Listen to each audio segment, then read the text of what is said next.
everyone, this is Terrence at C2H Growth Partners, and today I have the great pleasure of having Shelley Woodrow on the show, who is an EOS implementer. And if you're not quite sure what EOS is, you've come to the right place. So Shelley, I want to welcome you to the show, and maybe you can kind of give us a quick background on yourself. Yeah, hi, Terrence. I'm thrilled to be here today. So my background is I've retired once. I had a 27-year career in media, and the back half of that career, I spent running ad sales for a major cable provider in California and Nevada, overseeing really big P&Ls, $40 million to $80 million, and running very complicated markets. And as you can imagine, I dealt with all the trials and tribulations of leading people.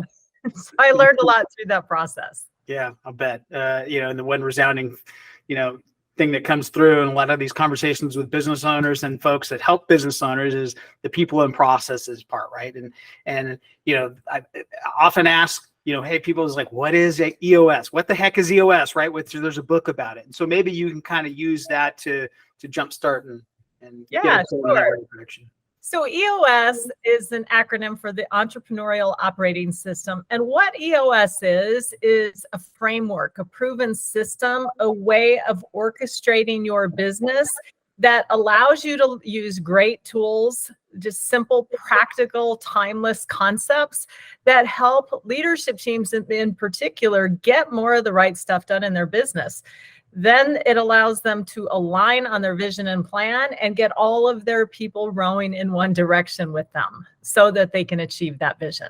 So Shelley, let me ask you something. We talked a little bit about the process part of EOS, right? And as in the very beginning of our conversation, we mentioned those two big parts, right? The people and the processes. And I think regardless of EOS or not, every business owner struggles with and has those challenges with both of those areas, right? So maybe you can talk a little bit about how EOS helps with the people part of the business challenge, let's put it. Yeah. So what I have learned and what is super important in EOS is that we get all the right people in the organization in the right seats. You got to have both in this process. And that is a game changer when we can achieve that in clients' businesses.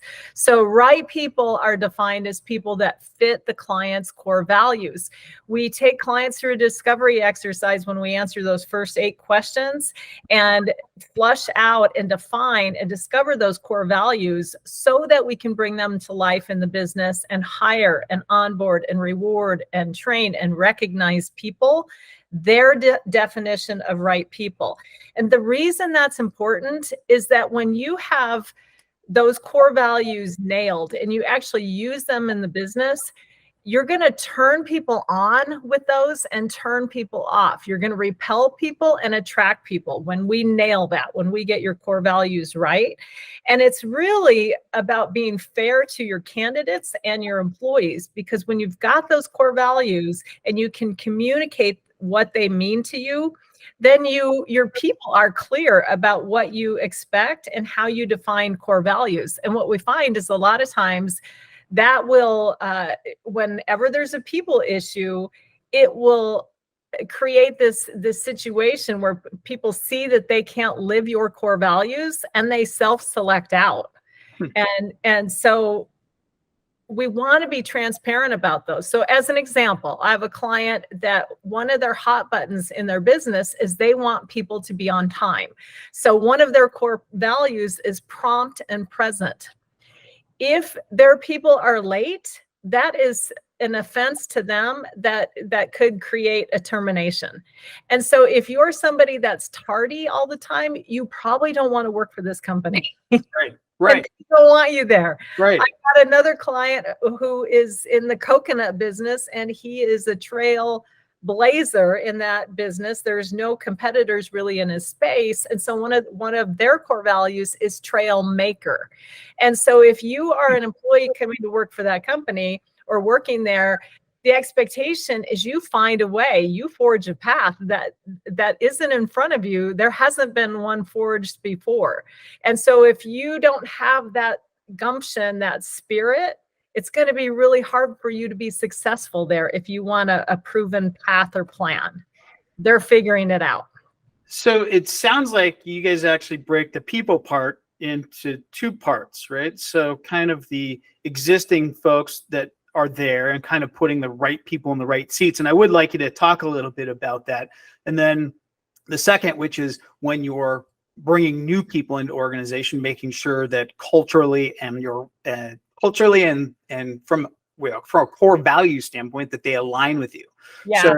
So maybe if you can, you covered that part, maybe talk a little bit about the right people, right seats thing. That sounds like it's an EOS term. So I just want to make sure that it's clear. Tim Collins term. Yeah. So right people are people that fit your core values. So those are the people that we can people analyze, which is a tool in the EOS tool chest, where we can rate whether or not employees can consistently exhibit those core values once they're defined. We can then use that same tool as a hiring tool to people analyze candidates to ensure that they will be able to meet those core values. So we set them up to succeed from a right person standpoint. The tool we use to get right seats is a tool called the accountability chart. And that's where we set the right and best structure for the organization, defining the right seats in the business, the right 5 accountabilities or roles in those seats that those seat owners are accountable for. Then we put names in seats to ensure that the people we put in those seats understand the seat, they get it, they want it, they have the capacity to do the job. So we set them up well where they can consistently execute on that seat. So that gets us right seat, core values, and alignment around core values gets us right people, right seat. Got to have both in this process. And when you do, your business hums. You go faster, further. It's a competitive advantage, in my experience, when we get right people in the right seat. Right. And that's probably why it's important to kind of break the two, parts in terms of the people.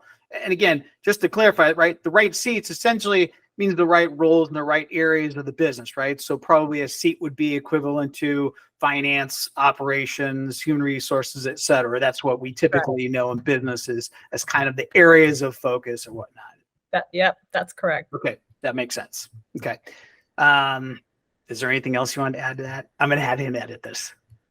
Well, and in the example where I shared my construction client success, one of the challenges that they had was that they had the right leaders in the room. They had all of those people as right people.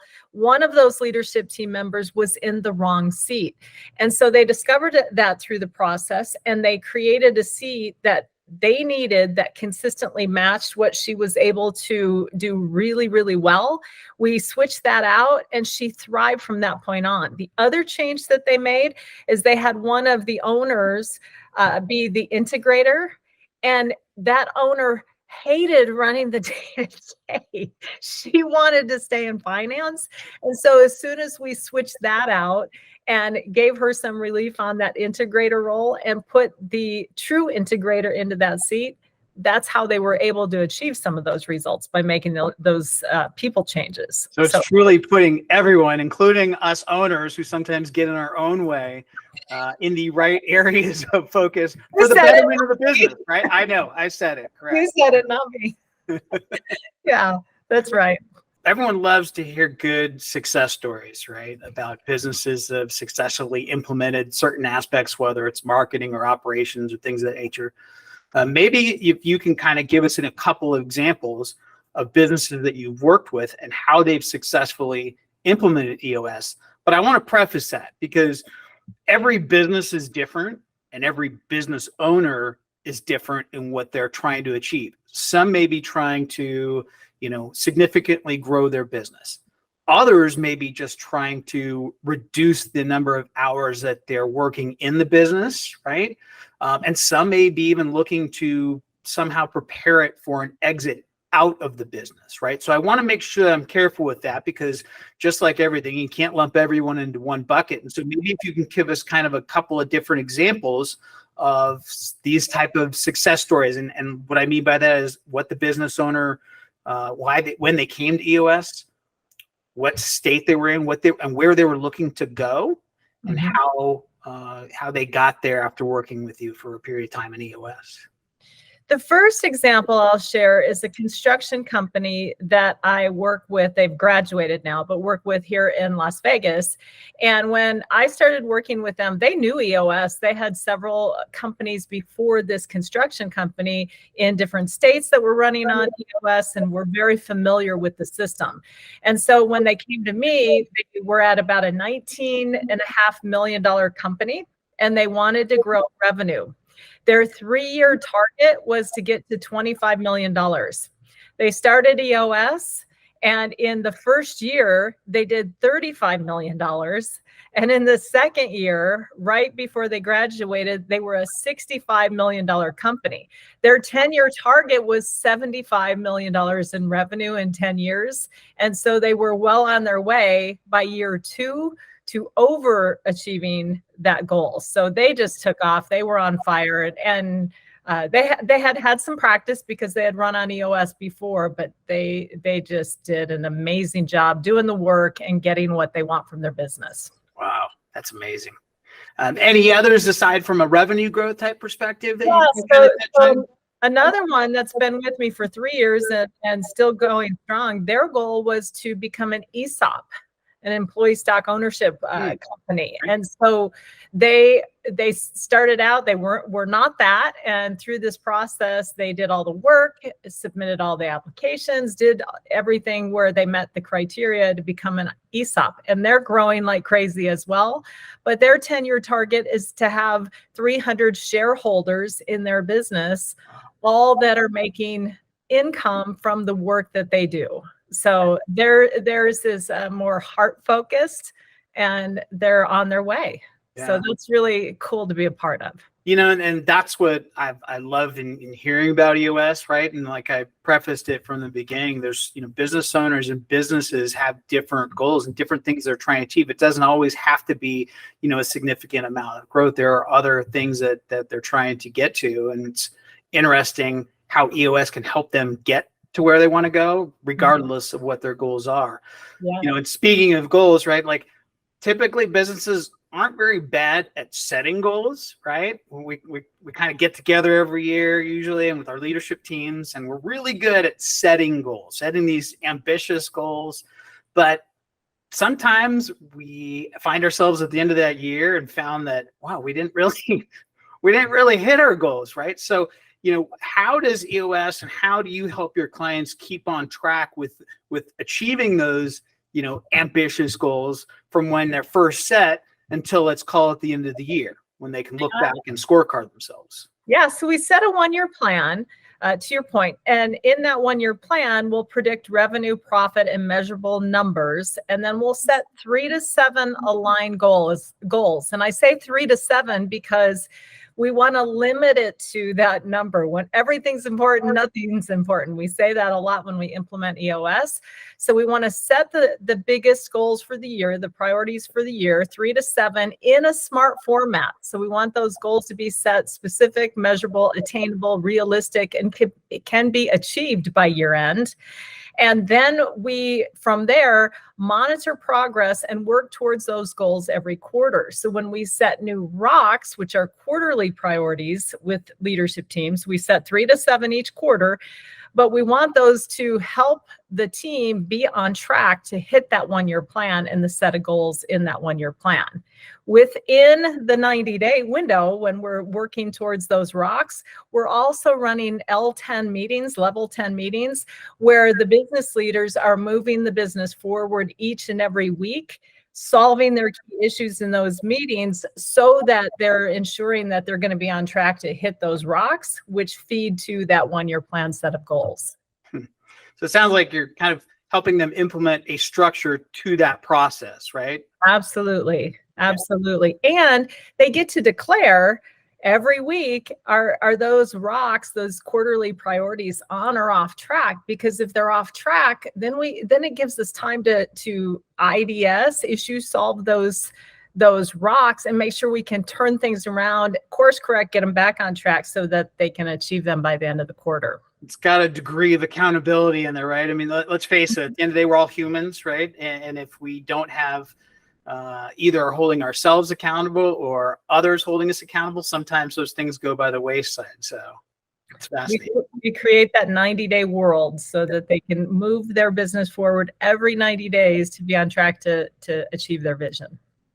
That's great. So what do you think, if a business owner is sitting here and watching this, watching us talk about EOS, what do you think is some of the significant value of not only implementing EOS, right, but having someone like yourself help them implement EOS? So probably a two-parter there in terms of the real value proposition of it. So the value of EOS, value proposition overall, like you mentioned before, is going to be different for every company. Because this is a plan to help with execution, it helps leaders get aligned on where are we going, how are we going to get there, what do we want, and then we ensure that they all see the same company. We do that by creating a 3-year picture that feeds to their 10-year target. So we make sure they're going to be on target there. And so the value of EOS in general is to help the business leader get more of what they want from their business, get the things that they don't have today that they want to get to. And everybody has a different end game in mind, to your point. Yeah, and that's what I think is so important. There is no one size fits all, right? It's really using the EOS structure to help a business owner get to wherever it is they want to go, whatever that is, right? Mm-hmm. So, speaking of which, as we're talking about that, walk me through the journey, the client journey of have someone, or a business owner is sitting here watching this and wants to understand, hey, how does this journey work, right? Kind of foresight ahead to kind of look at how they start with you and kind of give an overview of that process for, let's call it, the first year or two. And you did mention something about graduating. Maybe if you can kind of touch on that at the end of that process. Sure. So we have a saying, don't tell somebody something you can show them. So I will show you. Oh, great. I love charts. Process. Okay. So you will not be able to see it and read it here, but I just wanted to share with you that we have a visually illustrated proven process that we walk potential clients through. And the process begins with a 90-minute meeting. It's a discovery meeting where we spend 90 minutes together to see if EOS is a fit, if I'm a fit for that client, and if that client is a fit for me. So we want to have 3 yeses there to move on into the process. So assuming we're a go, we move to our first full day session together, which is a focus day, which is where we create the customized tools that the client will master over the next 90 days and be ready to implement in their business at the end of 90 days.